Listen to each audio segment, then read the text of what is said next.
እንዴት ናቸው ክብራትና ክብራን ውድ ኢትዮጵያውያን? ምትኩ በቀለ ቸልሲ እባላለሁ። እነዚህ የተረገሙ ልጆች በቃ ምንም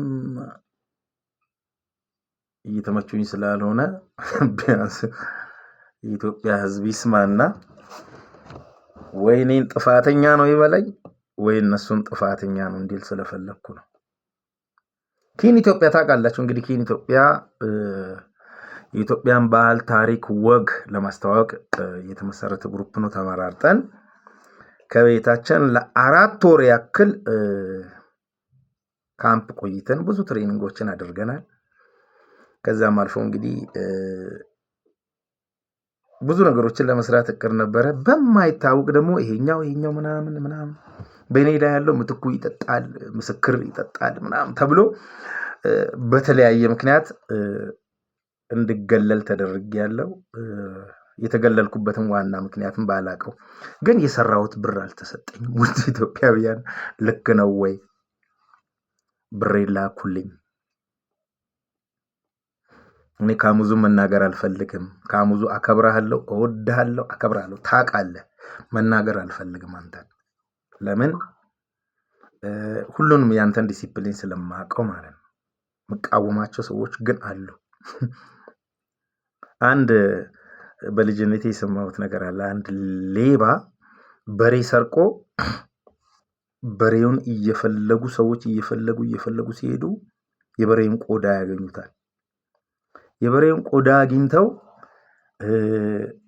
ያው ሌባውንም አወቁት፣ አልብሰውት ማለት ነው። ሌባ እያለ ከኋላ ይከተሉታል። የሆነ ቦታ ላይ ሲደርስ ሌባው ቆመ። ሂድ እንጂ አንተ ምን ነው የምቆመው ይሉታል። ሞራል ያንሳል።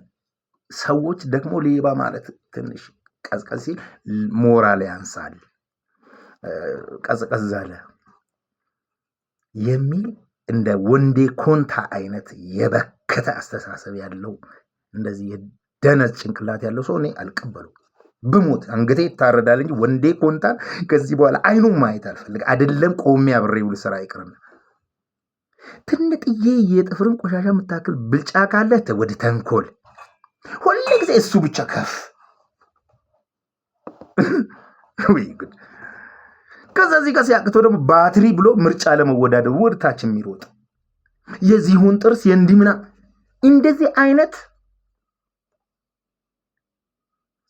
እግዚአብሔር ጽናቱን ይስጥ። ከእንደዚህ አይነቱ ጋር ወላዲት አትታረቀኝ።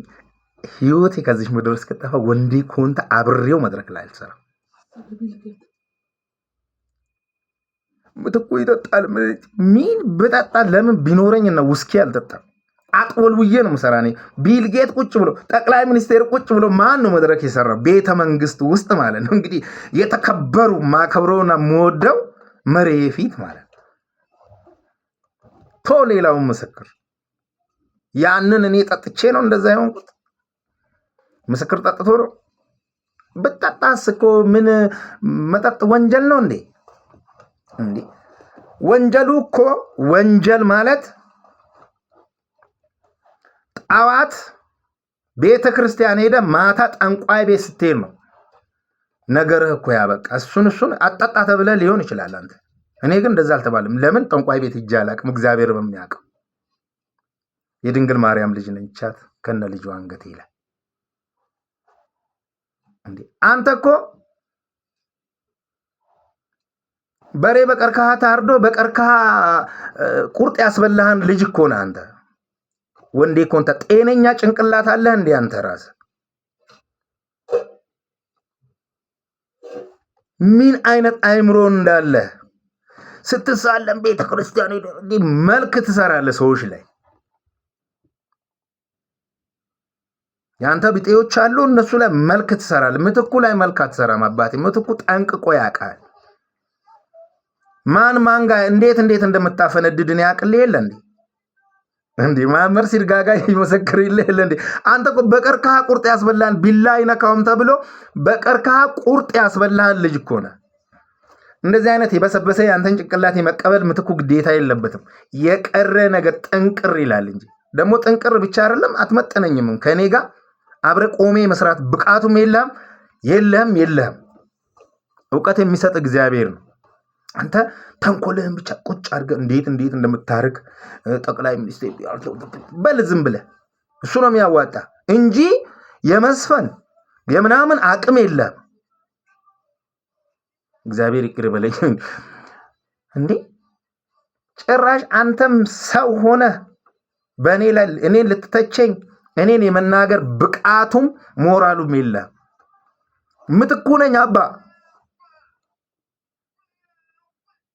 ይሄ መናገር የፈለኩት ካሙ ሪስፔክት በተደጋጋሚ ነግሬሃለሁ፣ አውርቻለሁ። መላችንን ስጡ። እንዲህ 100 ሚሊዮን ነው ምናምን ተበድቦ የከተማ ሽፍታ ልትሆኑ ነው እንዴ እናንተ? መንግስት ባለበት ሀገር ላይ ቁርጥም። አይ ወደ ላይም እንዳንሄድ እንግዲህ እኔ ሄዳለሁ። አባዬ ስነ ስርዓት ይኑራችሁ። ብራችንን ላኩልን። እኔ ማንንም እንዴ ቆማጣ ካላልኩ አብሬ ልፈትፍት ይላል ያገሬ ሰው።